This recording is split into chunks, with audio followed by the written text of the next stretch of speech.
Welcome to the premiere of Enve Teaches. In this series, I talk about basic fundamentals of health and wealth. So let's dive in. Today's video is about part of your mental health. Understanding the power of your ego is a powerful tool, and finding balance in life can prevent it from ruining your life. Are you ready to strengthen your weakest part of the chain? What is the psyche? The psyche is the totality of the mental processes and activities that characterize an individual. It includes everything from thoughts and feelings to memories and motivations. The term psyche comes from the ancient Greek word psyche, which means soul or spirit. In general, it refers to the intangible aspects of a person, such as their personality, emotions, and intellect. This is Sigmund Freud, one of the big brains in the history of mankind that really deserves to be in our history books. Sigmund Freud was a neurologist and the founder of Psychoanalysis. Sigmund Freud's psychoanalytic theory is one of the famous studies, a theory that explains human behavior in terms of the interaction between the conscious and the unconscious mind. The unconscious mind is said to contain memories, thoughts, and feelings that we are not aware of. And the conscious mind is the part of our mind that we are aware of. Freud believes that the unconscious mind plays a major role in determining our behavior and that our thoughts and feelings can be unconsciously influenced by events from our past. The term psychoanalysis refers to a particular method of psychological treatment that is based on the theories of Sigmund Freud. Freud's theories suggest that psychological problems are the result of conflicts between the conscious and unconscious parts of the mind. Psychoanalysis seeks to help people resolve these conflicts by bringing them into awareness. Psychoanalysis is a method of treating mental illness by investigating the patient's unconscious thoughts and emotions. Freud's theories about the human mind revolutionized the understanding of human behavior and have a lasting impact on studies of the mind. What is the ego? The ego can be seen as a representation of the individual in their environment. The ego was introduced by Sigmund Freud. An ego can be viewed as a mental structure that helps individuals to perceive and understand themselves. It also enables them to interact with others in a meaningful way. In general, an ego is considered to be healthy if it allows individuals to function effectively in their lives. However, an ego can also be unhealthy if it's too rigid or too fragile. For example, a person with a bad ego might be excessively competitive or demanding. Now you might think, am I showing such behavior? Here are some signs of having problems with your ego. The ego can often lead to toxic behaviors in individuals, including defensive attitudes and behavior, feeling the need to always be right, devalue others' opinions, acting entitled, and being manipulative. These behaviors can often damage relationships, work productivity, and contribute to a negative work environment. And now you're thinking, okay, so how do I spot a healthy developed ego? The ego can be healthy when it allows for a strong sense of self-awareness, accurate perceptions of reality, and effective decision-making. When the ego is healthy, it leads to behaviors such as taking personal responsibility, setting and working towards achievable goals, maintaining positive relationships, exhibiting empathy and compassion, and coping effective with stress. Now you might think, who in my environment could be a good role model when it comes to a healthy, developed ego? Well, that all depends on your vision. For me, it's probably someone like Gary Vee, Tom Bilyeu, or Jordan Peterson. Those three alone can teach you all you need, I think. The ego is just a part of the Freudian theory. The Freudian theory of the psyche posits that there are three elements: the ID, the ego, and the superego. The ID is the primitive and instinctual part of the psyche, which seeks immediate gratification. The ego is the rational part of the psyche that mediates between the ID and the superego. The superego is the moral part of the psyche that represents society's expectations. Let's start with the ID. According to Freud, the ID is the primal, instinctual part of the human psyche that is driven by the pleasure principle. It is the source of our urges and desires, and it seeks immediate gratification without regard for consequences. The ID is primitive and irrational, and it represents the deepest, most instinctual impulses of the human mind. What is the superego? The superego is the part of the psyche that represents conscience. It is responsible for monitoring our behavior and making sure we adhere to societal norms. The superego can be thought of as a moral compass guiding us towards right and wrong, black and white. When it's functioning properly, the superego helps us act in accordance with our values and principles. However, when it's overactive, it can lead to feelings of guilt and shame. There are many words that start with E-G-O that are related to the ego, like Lego? No? Ego? Nope, that's not it. If you press the like button now, I'll be able to find the word I'm searching for. Exactly, e-girl. An e-girl is an egocentric girl that earns online to try steal hearts of men of their non-egoistic male viewers by entertainment like cosplay, gaming and weird faces.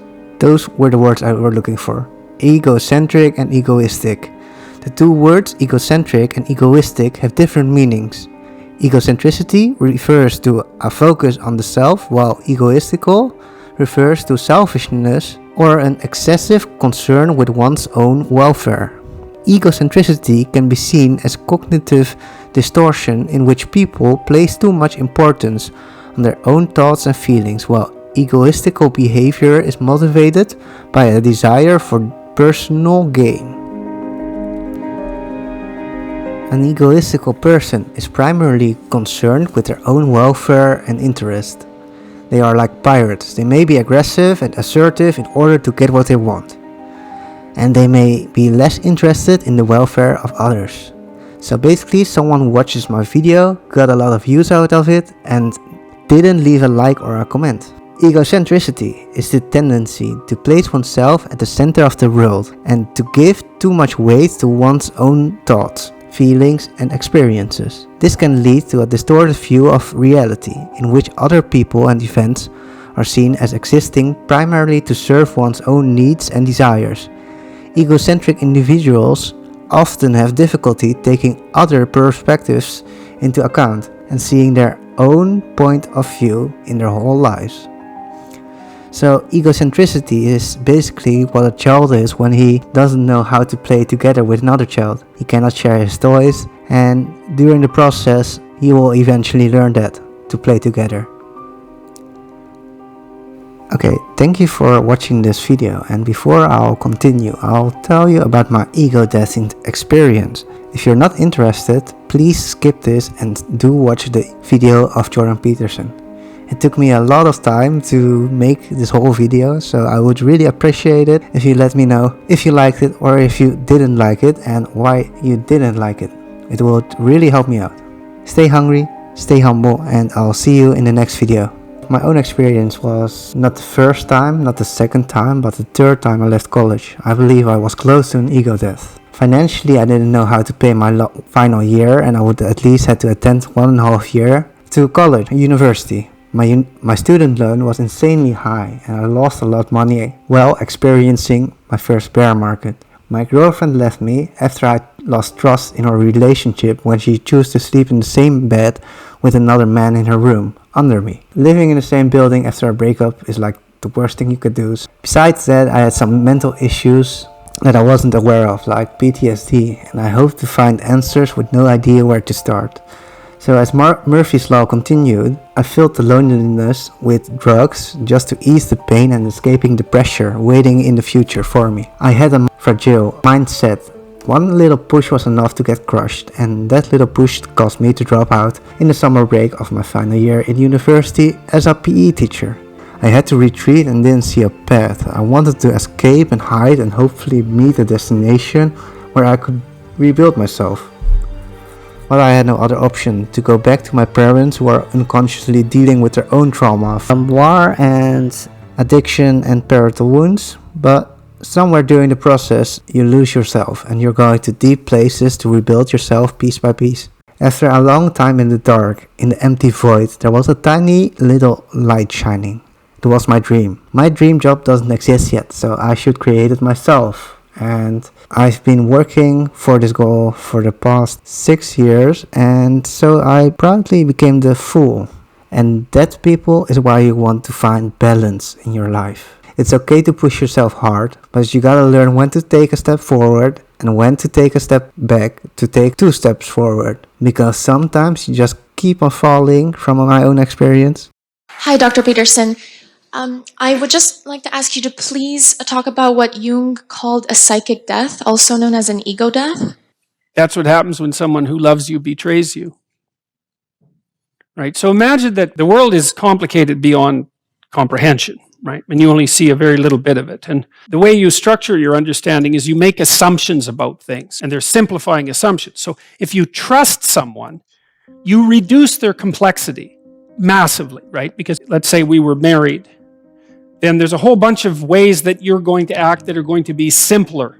Okay, so then I can tolerate being around you in some sense because you're not everything at once. Now, those simplifying structures are hierarchically assembled, and some of them are far more important than others. Trust is one of them, especially trust in loved ones, family members, which is why betrayal by a family member is really catastrophic, because it destabilizes your past, right? All the memories you have. It destabilizes your present. It destabilizes your future. It shakes your faith in human beings, including yourself. And everything collapses. And that's an ego death. And so, now underneath the ego, as far as Jung was concerned, was another structure that he called the self. And the self is this thing that remains constant across ego deaths. But it's deeper and less personal. It's archetypal. And it's the thing that the ego collapses into when it collapses, and then that rebuilds the ego. Something like that across time. But that's what an ego death is. Now, there's variants of that, because you can have a voluntary or an involuntary ego death.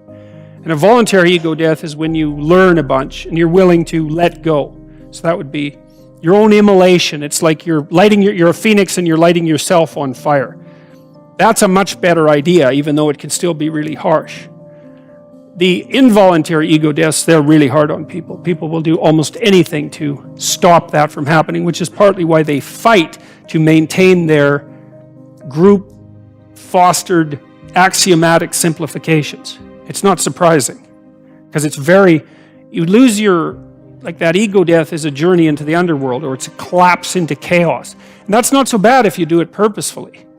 But in the Pinocchio story, for example, that's exemplified by Pinocchio going down to the depths to rescue his father from the whale. Now, he does that voluntarily, but it damn near kills him, right? I mean, first of all, he hardly gets out of the whale. Second, he actually drowns and dies, but he comes back to life. So even if you do it voluntarily, it's still, well, it's just better than doing it involuntarily, which is the other alternative. So that's what it is. You bet.